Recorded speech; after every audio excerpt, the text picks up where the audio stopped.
morning, Asia. Good evening, America. You're watching World DNA with me, Jyotsna Kumar. And I'm Samiksha Srivastava. It's a packed lineup in this edition. It's a Russian Foreign Ministry spokesperson who's told a news briefing that Russia is forced to respond to NATO's destabilizing actions by developing systems like WION.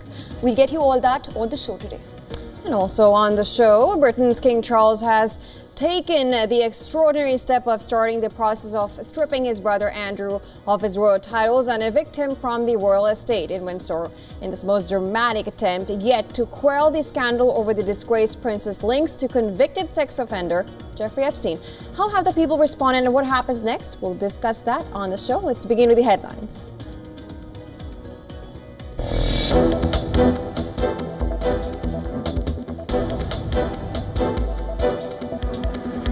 King Charles strips his younger brother Andrew of his royal titles, outs him from his long-term residence on the Windsor estate following revelations about his relationship with Jeffrey Epstein.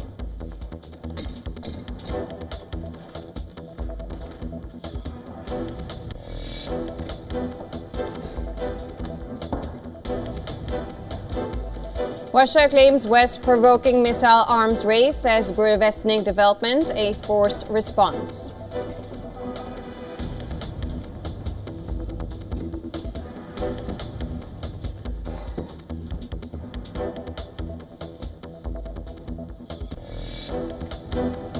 We have a big arsenal, obviously. The Russians have a large nuclear arsenal. The Chinese have a large nuclear arsenal. Sometimes you've got to test it to make sure that it's functioning and working properly.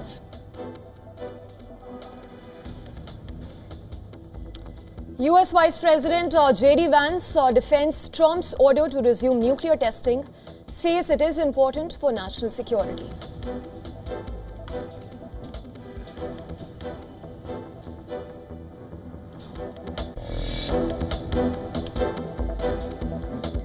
Israel identifies the remains of hostages whose bodies were returned by Hamas via the Red Cross in Gaza on Thursday.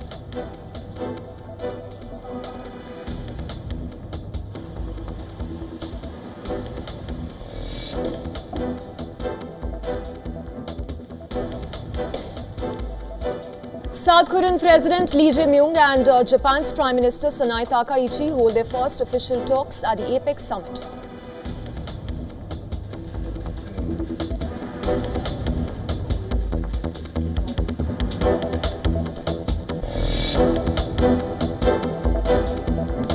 Turkey confirms Pakistan and Afghanistan to hold another round of peace talks in Istanbul next week to maintain ceasefire until then.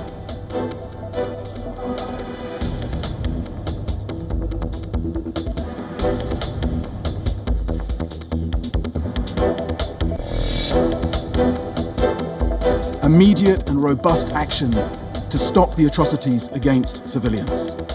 Stop arming this violence.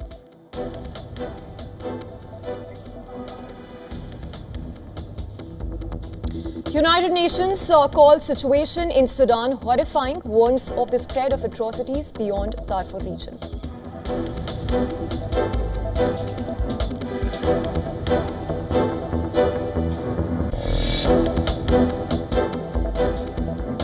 People queue up for fuel and supplies in Jamaica days after Hurricane Melissa swept through the island, leaving widespread damage and disruptions.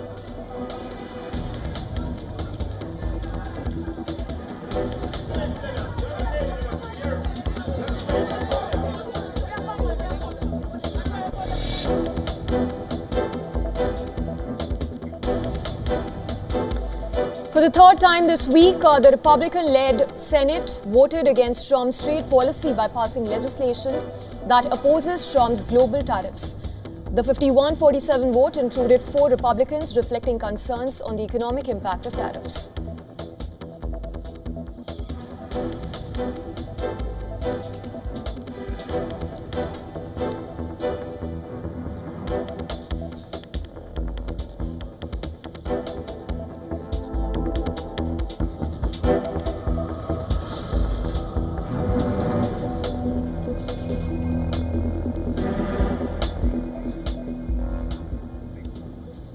Now, Russia has said that it is forced to respond to NATO's destabilizing actions by developing systems like Budapest.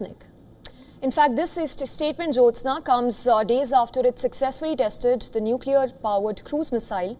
Russian Foreign Ministry spokesperson has accused NATO's actions as destabilizing and even claimed that they are forced to take measures to maintain strategic balance.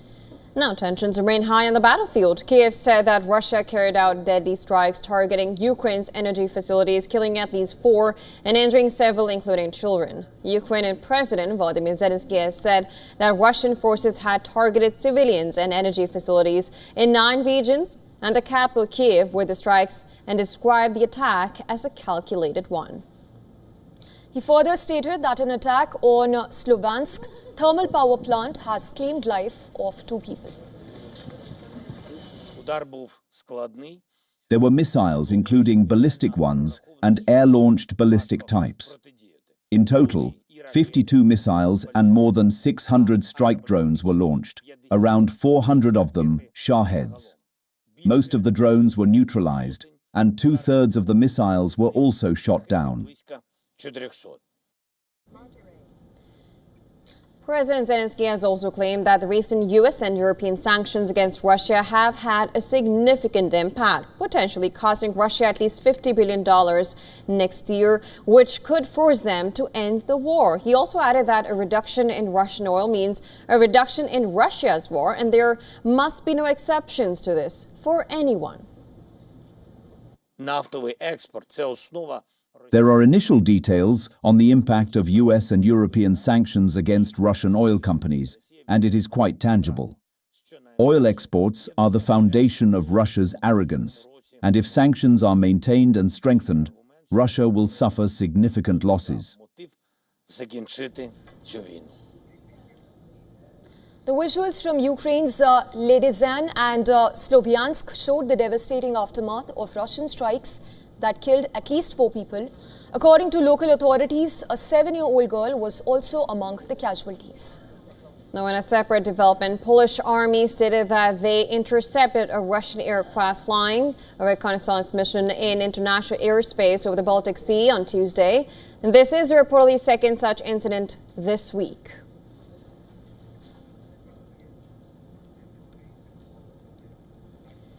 And now to discuss more, we're now being joined live by James A. Russell from Monterey, California. He is an associate professor in the Department of National Security Affairs and an expert on U.S. foreign policy. It's always great to have you on the show. Thank you for coming.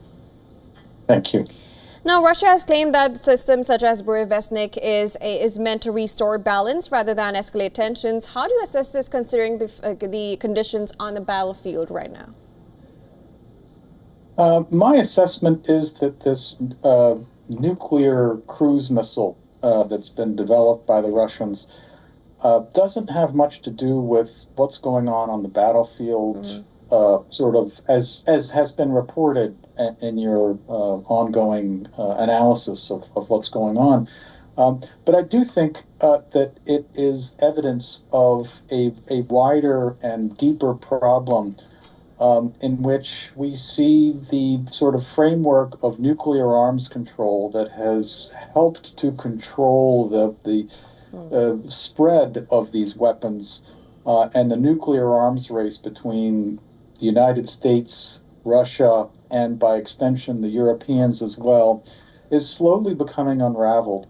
And these new weapons that Moscow keeps deploying further undermine this framework, and it calls, of course, into question the whole sort of degree to which the Western powers and the Russians can sort of reach agreement to limit these arsenals.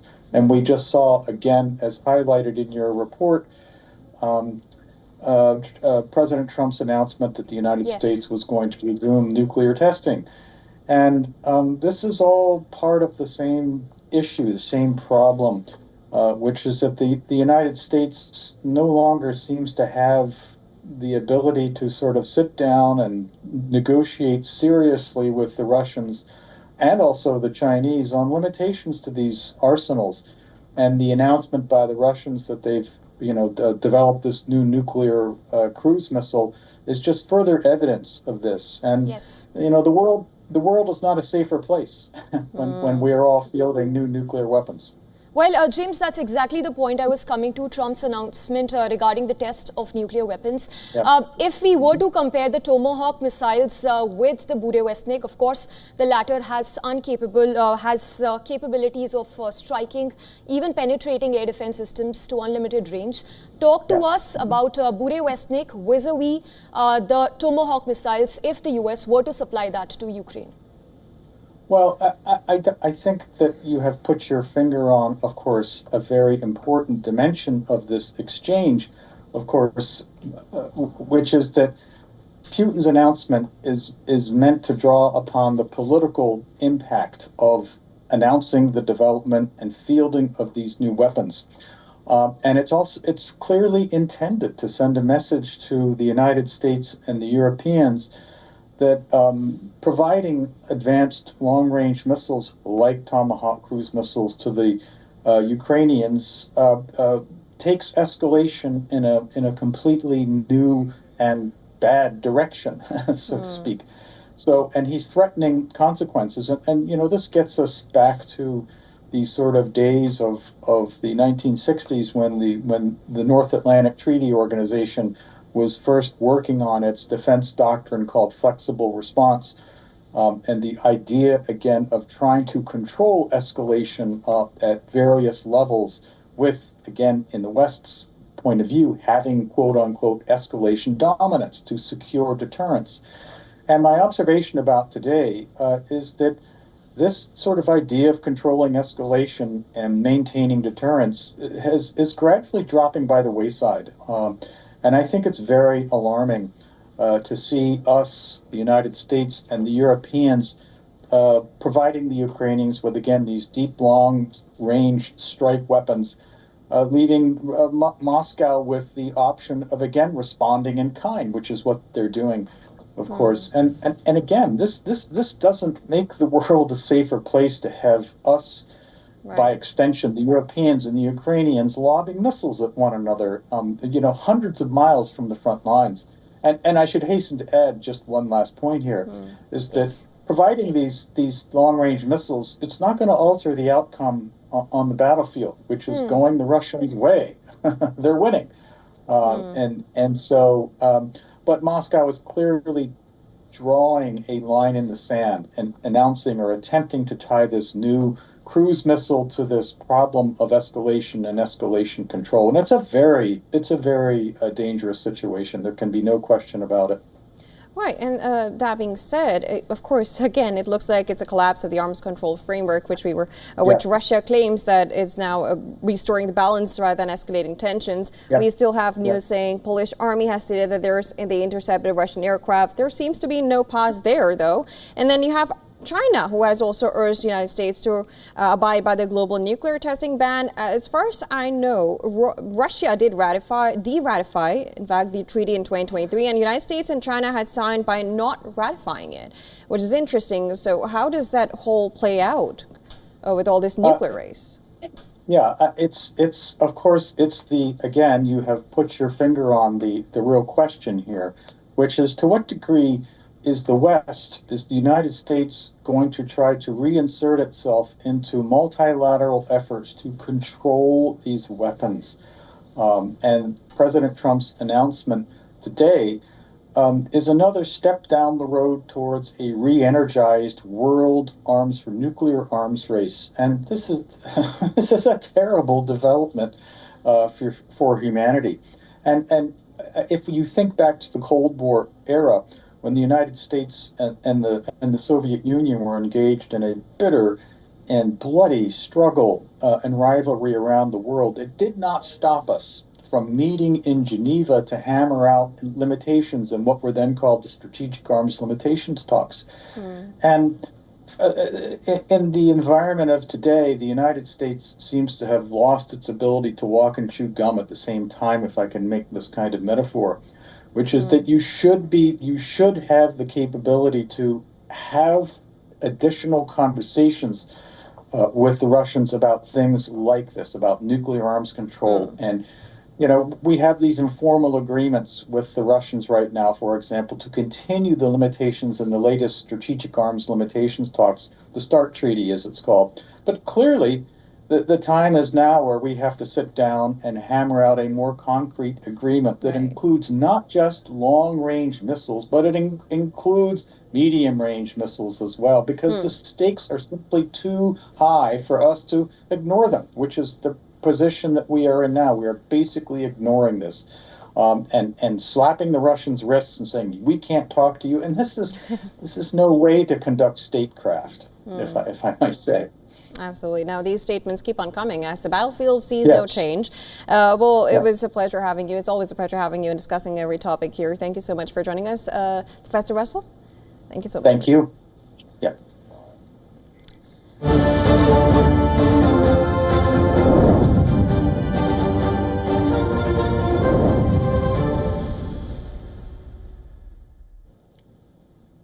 And shifting focus to the APEC summit then, South Korea is hosting the annual summit of Asia-Pacific Economic Cooperation Forum, or APEC, in the southeastern city of Gwangju. Now, the arrival of key leaders is underway, and a number of high-stakes bilateral meetings are being held on the sidelines. South Korean President Lee Jae-myung and Japan's new Prime Minister Sanai Takaichi held talks at the summit in Gwangju. Both leaders stressed on the importance of forward-looking ties as they held their first official talks. Earlier, Philippines President Ferdinand Marcos Jr. and Malaysian Prime Minister Anwar Ibrahim arrived in South Korea's Busan to take part in the summit of the multilateral regional grouping. China's President Xi Jinping and Japan's new Prime Minister Sanai Takaichi are likely to hold a bilateral on the sidelines of the summit. Now, APEC is a non-binding 21-member forum accounting for 50% of global trade and 61% of GDP. However, this year's meeting has been overshadowed by Trump's protectionist policies. New Zealand Prime Minister Christopher Luxon, the Thai Prime Minister Anutin Charnvirakul, and Vietnamese President, Australian Prime Minister Anthony Albanese, Canadian Prime Minister Mark Carney are also in Korea to attend the APEC summit. The gathering of leaders takes place in Gwangju from 30th of October till the 1st of November.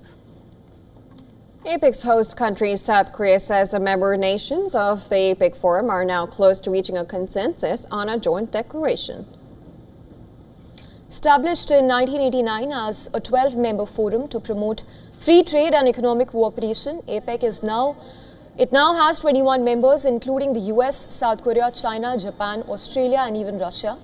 APEC failed to adopt a joint declaration in 2018 and 2019 during Trump's first presidency.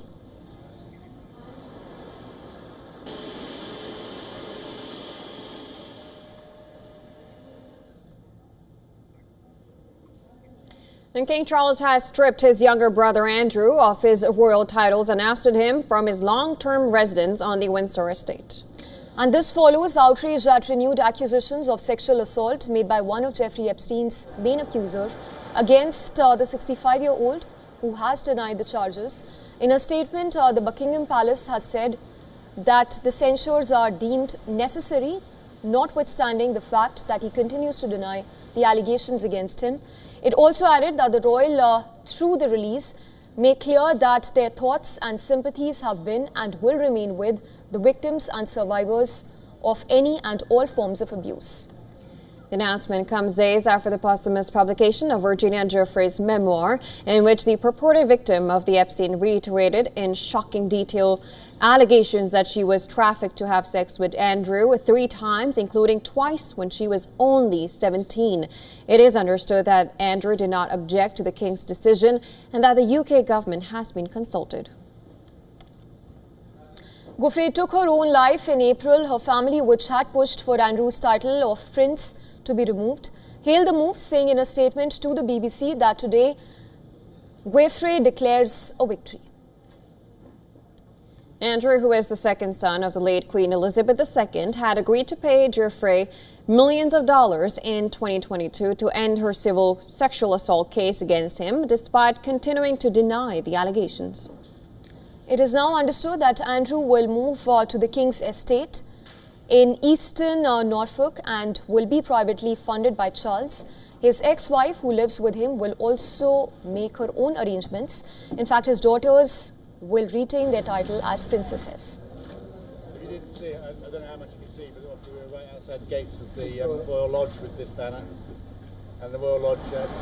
Okay, so what do you think about Prince Andrew giving up his title? We're going to carry on. And now, Now, in a horrific massacre, hundreds of patients were brutally killed in a maternity hospital in Sudan's El Fasher. The brutal killings were carried out by fighters from the paramilitary Rapid Support Forces who seized the provincial capital of North Darfur over the weekend.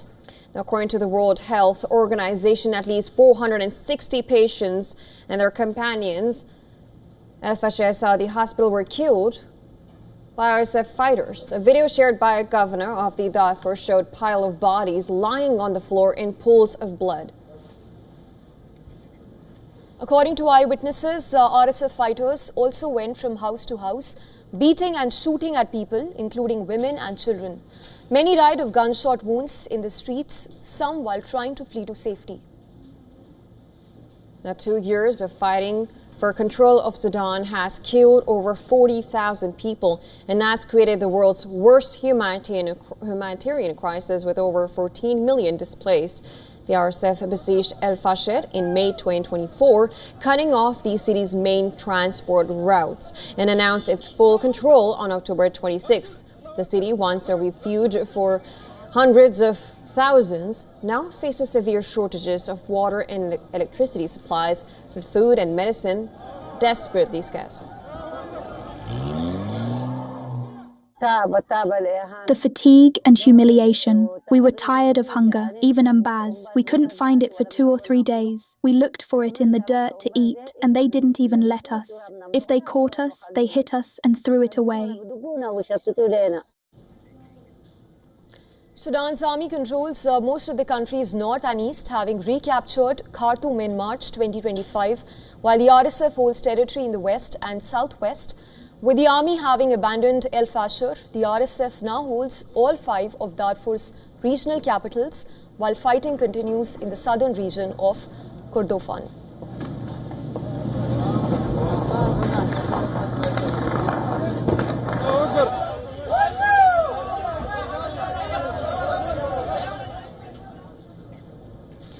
And shifting focus to news from the Netherlands, snap elections in the Netherlands have thrown a cliffhanger, with Geert Wilders and his Freedom Party tied with the centrist D66. Now, with 99.7% of the votes tallied, the far-right PVV and centrist D66 are tied on 26 seats, each in the 150-seat parliament. But since every major political party has ruled out working with Wilders, Rob Jetten, who leads the pro-European and centrist D66, is on track to become the country's youngest and first openly gay prime minister. I'm very happy with this historic result for my party, the best result in our history, and also a very strong message from Dutch voters that they want positive political powers in the centre to work together and to deliver for all the people in the Netherlands. As this all started trickling in, many voters expressed relief that the far-right had lost in the Netherlands. With far-right parties surging in France, Britain and Germany, the vote was closely watched as a bellwether of populist strength in Europe. Very relieved that the Wilders did not have such a big majority as last time, and that the normal, decent parties got more votes. The polls are a big setback for populist and far-right Geert Wilders and his anti-Islam PVV. Wilders is projected to carry 26 seats in the parliament, a loss of 11 compared to a stunning victory in 2023. Wilders even said that he was disappointed with the outcome but pledged to remain strong in opposition. Personally, I would have liked to see a different result. However, we are still the second largest party, and perhaps even the largest. We will have to wait and see. It is now neck and neck between us and D66 as to who will be the largest party. Maar ik had liever natuurlijk 30 of meer zetels willen zien. Aan de andere kant. The final result tally could spill over into the next week, but what would follow next is months of talking as party leaders try to form a workable coalition and even work out a government program that is palatable to all sides. The magic figure in Dutch parliament is 76, and four-way coalition between the D66, the Liberal VVD, left-wing Green Labour bloc and the centre-right CDA could form a government.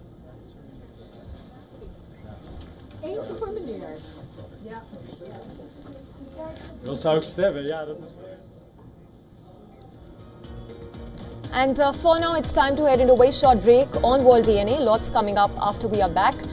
We will get you the latest from India as Prime Minister Narendra Modi has launched an all-out attack against the Congress and RJD ahead of voting in the Bihar Assembly elections.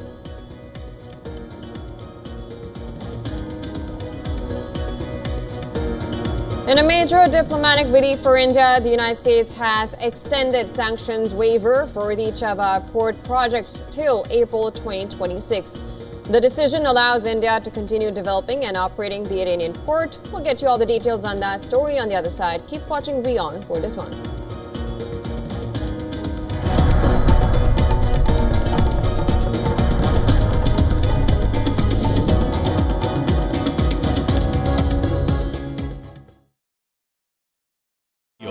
India's Global Voice, the channel that brings you the biggest stories from across the world through India's lens.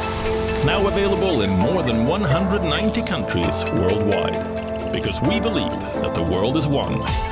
Watch us in Africa, Europe, USA and Canada, South America, Asia Pacific, Middle East and North African regions. Also available on these digital platforms across the world. WION. World is One.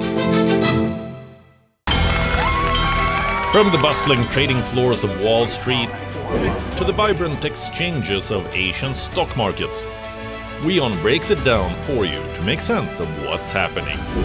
As we reveal the key factors behind events, strategic battles, and the game-changing business decisions that shape the world. We bring you all of this and more on World Business Watch.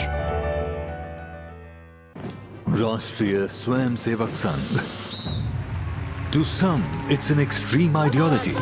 To others, it's the very soul of India. To some, it's rebellion. To others, it's a principle of nation building. Coming soon to challenge perceptions in RSS Centenary Year, Kesariya at 100. WION, India's Global Voice, the channel that brings you the biggest stories from across the world through India's lens.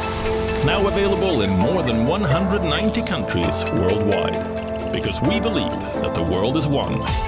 Watch us in Africa, Europe, USA and Canada, South America, Asia Pacific, Middle East and North African regions. Also available on these digital platforms across the world. WION. World is One. The Earth is sending distress signals. Wildfires, droughts, and melting glaciers. Can we reverse the damage? Explore the harrowing effects of climate change. It's a wake-up call. Global emergency. Climate Tracker on WION World is One.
Hello and welcome back. Thanks for staying with us. You're watching WION World is One and this is World DNA. Let's begin with the headlines.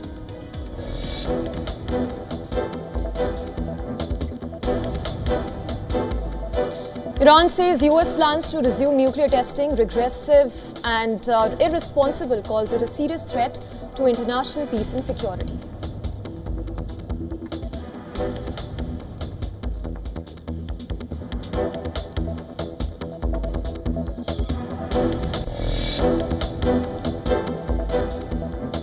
Russia claims West provoking missile arms race, says Budapest development a forced response.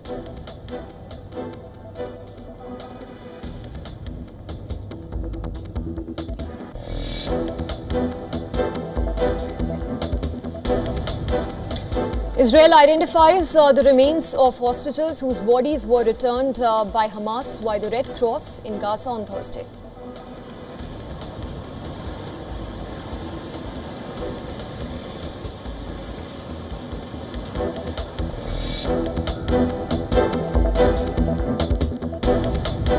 South Korean President Lee Jae-myung and Japan's Prime Minister Sanae Takaichi hold their first official talks at the APEC summit in Gyeongju.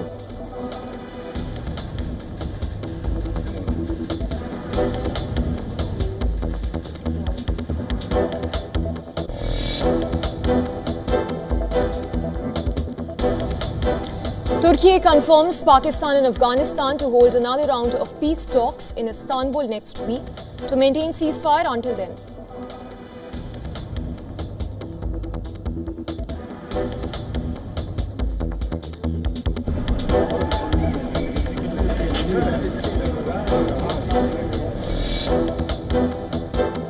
Immediate and robust action to stop the atrocities against civilians.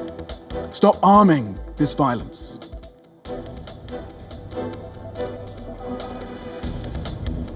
United Nations calls situation in Sudan horrifying, warns of the spread of atrocities beyond Darfur.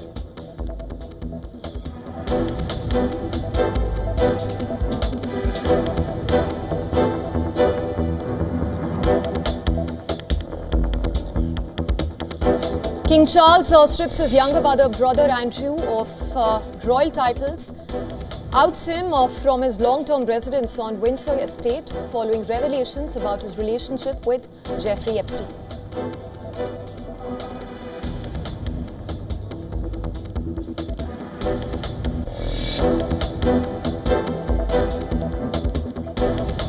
U.S. President Donald Trump, First Lady Melania hand out candy to trick-or-treaters as White House Halloween bash continues.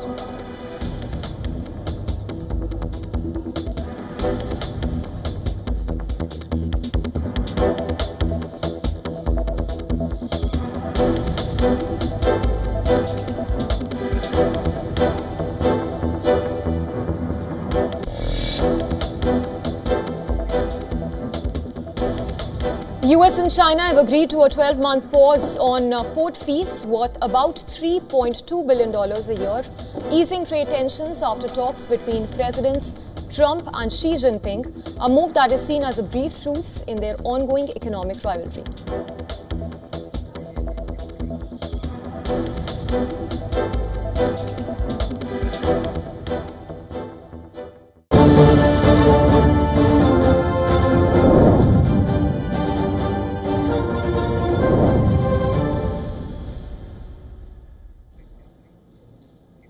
Now, South Korea is hosting the annual summit of Asia-Pacific Economic Cooperation Forum, or APEC, in the southeastern city of Gyeongju.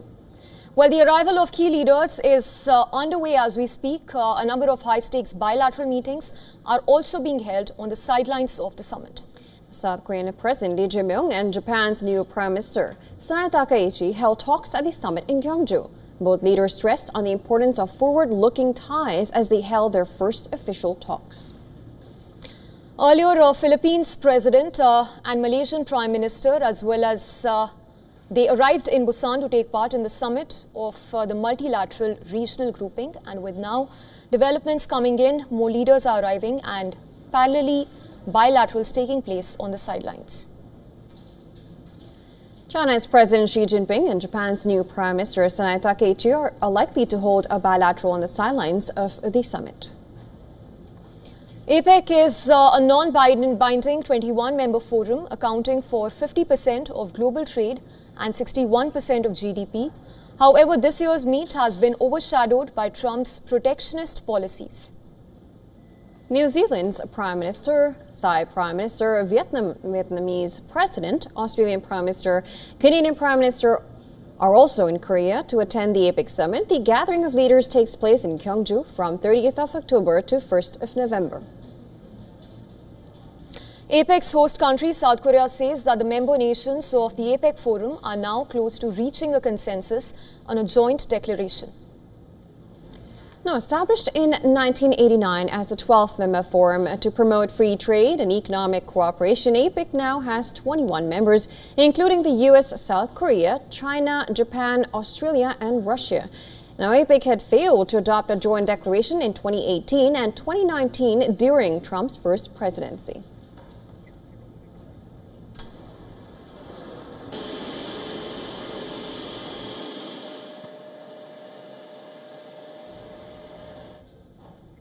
And for more details, our correspondent So Young-go is now joining us live from Gyeongju in South Korea. Thank you so much for joining us. If you could just, now we know that South Korean president has met with Japanese new prime minister. Tell us about this new prime minister and also about how the talks went and what are we looking forward to. Okay, sure. So as you said, President Lee Jae-myung and Japan's new Prime Minister Sanae Takaichi, they met at around 6 p.m. local time in Korea on Thursday, the day before the leaders' economic meeting of APEC begins today, on Friday. So Sanae Takaichi, she's from what's considered as a far further right background in Japanese politics for the Liberal Democratic Party. She's known for having rather revisionist views, not revisionist, but strong. She's more aligned towards those who defend Japan's imperialistic past and often visit the very controversial Yasukuni Shrine, which hosts, of course, the graves of Class A war criminals during the Second World War. So she's known for her rather right-leaning views. Another controversial point has been over her push for a revision to Japan's pacifist constitution.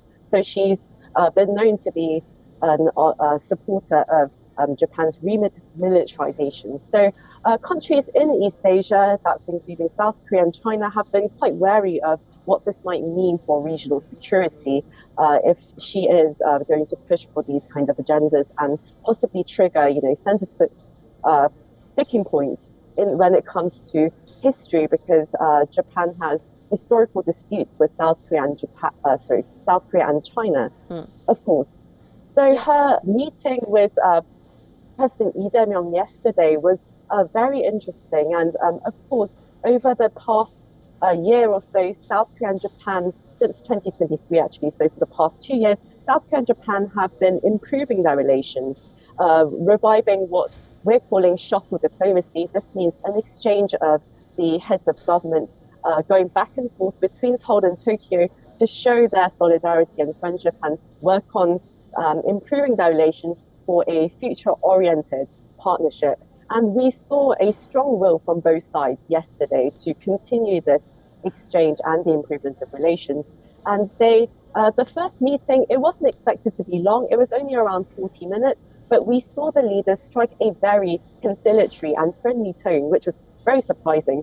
President Lee Jae-myung gave Prime Minister Takaichi a gift of K-beauty products, cosmetics, and seaweed, because Prime Minister Takaichi, on her very first day that she was inaugurated, gave a press briefing and said that she liked Korean culture, and she said she's a fan of Korean seaweed, K-dramas, and K-cosmetics. So she, in return, gave President Lee Jae-myung stones from a Japanese sister city of his hometown in Korea called Andong. So they established this strong rapport there. So it was seen here as a successful meeting. Yes. Seung, also if you can talk to us about the significance of free and open trade among the APEC nations and the very fact that the trade ties are crucial in the backdrop of the geopolitical headwinds and the supply chain disruptions. So that's a very tricky challenge indeed for APEC leaders. And ironically, this multilateral platform is taking place at a time of strong geopolitical rivalry within the Indo-Pacific, within the Asia-Pacific, with the two biggest players in the room, the US and China, continuing their trade rivalry despite the temporary truce that we've seen today. As you noted in your news, it's 1 year long for these minerals that they're talking about. So the feeling of this contentious feeling, this precariousness of trade relations is still very much alive. And we're hoping to see the leaders, the 21 economies, produce this joint leader statement on Saturday, on the final day of the Gyeongju summit. However, it's been known, the foreign minister and the industry minister told us in a press briefing on Thursday that the countries are still working on the joint statement. And he didn't elaborate, but it seems that there's some, going back and forth and some jostling around the wording, which of course is always quite sensitive. And especially when it comes to APEC's founding spirit, one that you mentioned of open trade, free trade, and non-discriminatory trade, this approach to trade, right? This is all being challenged by the current geopolitics. So it's going to be very interesting to see the final wording that comes out from the APEC leaders. And that's very interesting because the APEC had failed to adopt a joint declaration in 2018-2019, although there are words that they have a consensus. The other elephant in the room probably is the meeting between Japan's Prime Minister and President Xi Jinping from China. What are we expecting from that meet? Well, it's presumably going to be a lot chillier in that room than the interaction we saw between the South Korean and Japanese leaders, with all the geopolitical, the big sticking points between Japan and China currently going on right now. Prime Minister Takaichi is arranging to meet Chinese President Xi Jinping on Friday, today. We don't know exactly when that will be, but this will be their first encounter as Takaichi came into office this month. And it's expected that now, of course, this will be a first cordial introductory meeting. But the Prime Minister is reportedly hoping to exchange opinions with President Xi with the aim of comprehensively, promoting a strategic and, as they like to say, mutually beneficial relationship.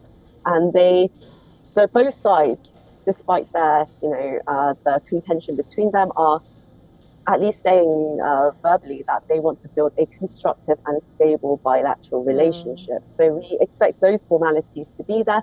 But she may also raise some concerns, Japan's concerns about Chinese economic coercion in the region, such as possibly tightening its rules on the export of rare earth materials, a concern that's been partially diffused but could resurface again. Also, China's activities in regional waters, that's been a strong concern for both Japan and South Korea. So she may raise this concern to President Xi Jinping, especially when it comes to their territorial dispute as well, the Senkaku Islands. All right, Song, point taken. Of course, remains to be seen what comes out of the joint declaration that is to be adopted in the APEC summit. We'll connect with you later in the day. Well, we'll be keeping you updated. Thank you. All right, let's move on now. Pakistan and Afghanistan have agreed to resume peace talks in Istanbul on 6th of November with a commitment to maintain the current ceasefire. The talks mediated by Turkey and Qatar aim to address border tensions and Pakistan's concerns about neighboring Afghanistan harboring militant groups like Tehreek-e-Taliban Pakistan.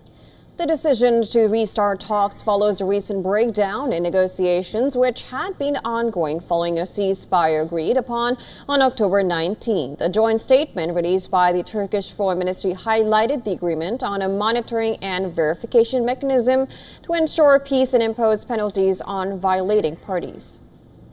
At the heart of the negotiations is the militant group Tehreek-e-Taliban Pakistan. Pakistan has accused Afghanistan of harboring the terror group, but was left humiliated after they refused to do so.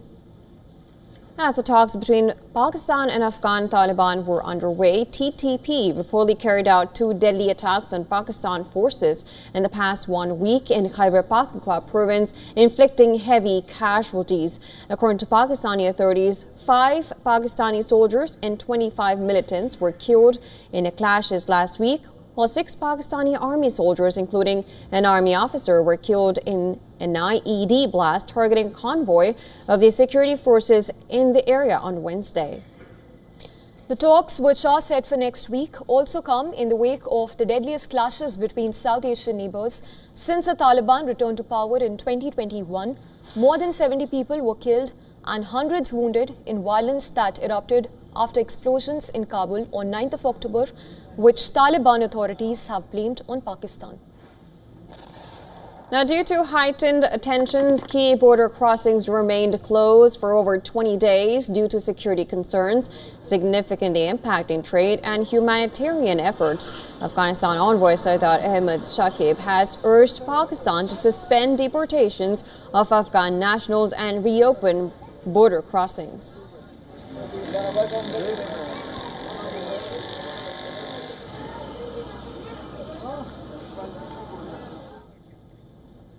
Well, shifting focus then, in a major diplomatic relief for India, the United States has extended the sanctions waiver for the Chabahar port project until April 2026. Now, effectively, U.S. sanctions are to be kept at bay for another 6 months. This waiver also signals a subtle diplomatic balance where India maintains its partnership with both Washington and Tehran. Also, the decision allows India to continue developing and even operating the Iranian port. Chabahar is a critical link in India's outreach to Central Asia and Afghanistan. The move also underscores Washington's recognition of Chabahar's humanitarian and regional significance. Chabahar on your question regarding exemption for Chabahar, yes, I can confirm that we have been granted exemption for a 6 months period on the sanctions that were applicable, American sanctions that were applicable on Chabahar. Chabahar on Iran's southeast coast along the Gulf of Oman is fast turning into India's gateway to Afghanistan and Central Asia, bypassing Pakistan's land fronts. India has huge investments and stakes in the Chabahar port. There's a 10-year agreement that was signed in May 2024 for India to operate the port. India has also committed a total of $370 million in direct investment, which includes $120 million for equipping the port and $250 million in credit for infrastructure projects. India has also already provided equipment worth about $25 million for port operations as well.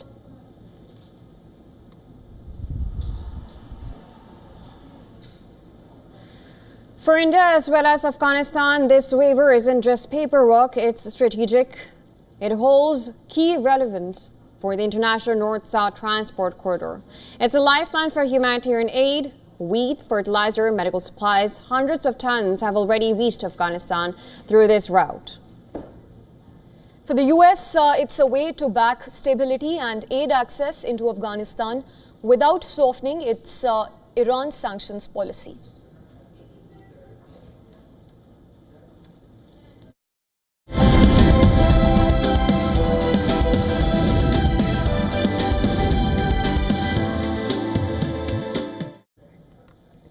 The much-touted and awaited meeting between President Trump and his Chinese counterpart Xi Jinping on the sidelines of the APEC summit in South Korea on Thursday is now done. Trump said on a scale of 1 to 10, he said the meeting was a 12. Xi responded saying he is willing to work with Trump after the talks. One of the top outcomes of the G2 summit, as Trump called it, was the US president's confirmation of a visit to China in April and Xi's US visit sometime after that. But before we get into the details of what was agreed upon and what was not, the real question that lingers is between now and April, could there be another flare-up between US and China, similar to what we have seen earlier this year? The other question that looms large is, would the latest talks be a case of deja vu or a game changer? On June 11th, after a phone call with Xi, Trump had posted on Truth Social that our deal with China is done, subject to final approval with President Xi and me, adding the relationship is excellent. As it turned out, the deal was not done and the relationship was not excellent. In a similar tone on Friday, Trump said the meeting was amazing and added that a lot of decisions were made, but will this time be any different? For now, Trump and Xi's truce has brought both sides time as they seek to leverage in the broader trade fight. Both the presidents have put limits on their trade war in a 12 out of 10 summit. The threat of an additional 100% tariff from November 1st is not applicable anymore. The US has further lowered import duties on China slightly to 47% now from 57% earlier. The US president even said that China's fentanyl tariffs were cut by 10% from 20% earlier, as Xi promised to take strong action. Both presidents have agreed on a resolution to China's rare earth export control and not buying American soybeans. Trump said that there are no more roadblocks on rare earths and added that all the rare earth issues have been settled. The president added that China will start buying soybeans immediately.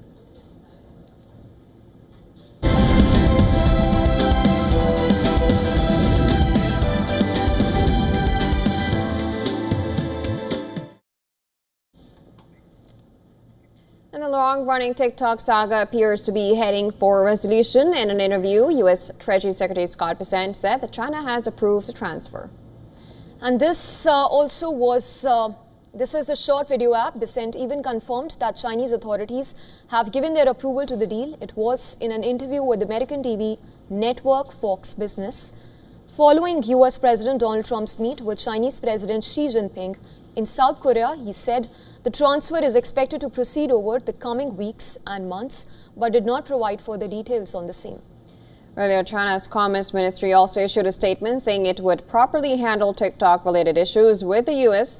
TikTok's parent company, ByteDance, has not commented on the development. The fate of the app, owned by ByteDance, used about 170 million Americans, has been uncertain for more than 18 months. In 2024, the U.S. Congress passed a law requiring ByteDance to sell its U.S. assets by January 2025 or face a ban. President Trump later signed an executive order approving the sale of TikTok's U.S. operations to a consortium of American and global investors. He said that the deal meets national security requirements under the 2024 law.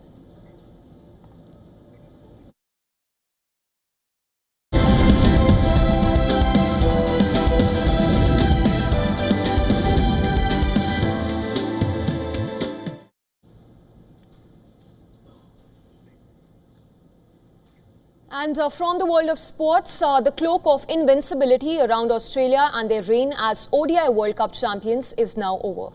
An unbeaten 127 from Jemima Rodriguez and a 167-run stand with captain Harmanpreet Kaur, India beat the Aussies by 5 wickets and set up a Women's World Cup final date with South Africa.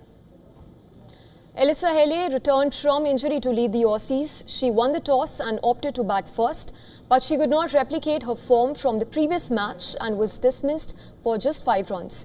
Her opening partner, Phoebe Litchfield, thought though put on a show in Navi Mumbai, she brought her 360-degree game to life to become the youngest player to score a ton in Women's World Cup knockout game. Litchfield even shared a 155-run stand with Elsie Perry for the second wicket, scoring 119 of 93 balls. Perry's 77 and Ashley's quick-fire 63 of 45 held the world champions post a formidable 338 in the semi-final match. Now, to book their spot in the final, India had to chase the highest total ever in Women's World Cup semi-final, but the start was far from ideal. Both openers, Shefali Verma and Smriti Mandhana, fell inside 10 overs with just 59 on the board. India looked in deep trouble, but were bailed out by skipper Harmanpreet Kaur and local girl Jemima Rodriguez. The last team to beat Australia in a World Cup knockout was India, when Harmanpreet Kaur's unbeaten 171 ended their title defense back in 2017. And this time, too, The Indian skipper played a major role. She joined Jemima Rodriguez in the middle. The pair first rode the storm before taking the fight to the defending champions. Their 167-run partnerships for the third wicket kept the co-hosts in the hunt. When Kaur fell for 89, it looked like India and the packed D.Y. Patel Stadium were set for heartbreak. But Jemima, who got 2 lifelines, made sure that didn't happen. Despite losing Deepti Sharma and Richa Ghosh, in high school, Jemima held her nerve and anchored India over the line. India dealt Australia their first defeat in 16 ODI World Cup matches, and Sunday's final will be the first ODI World Cup final to not feature either Australia or England.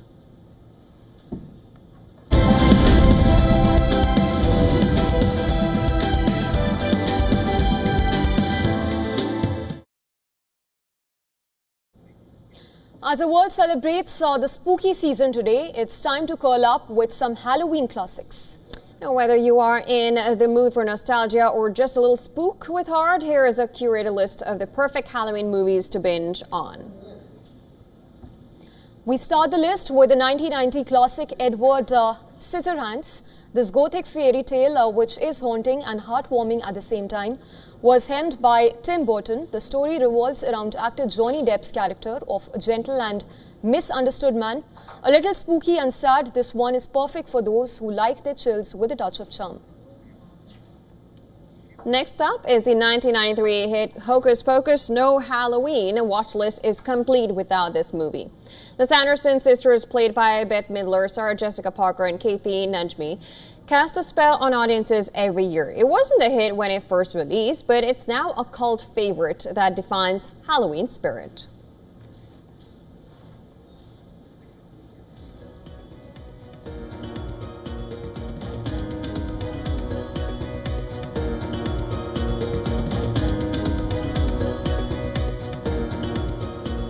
And with that, it's a wrap on today's edition of World DNA. Of course, news and updates will follow on the other side. Keep watching Beyond What Is Fun.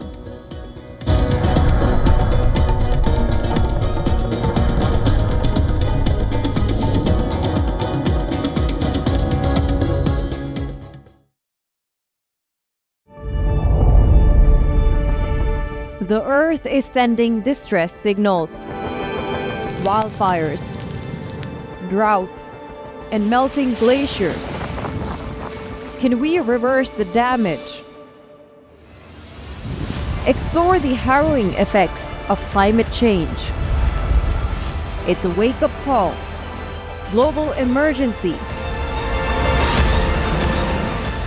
Climate Tracker on WION World is One. Rashtriya Swayamsevak Sangh. To some, it's an extreme ideology. To others, it's the very soul of India. To some, it's rebellion. To others, it's a principle.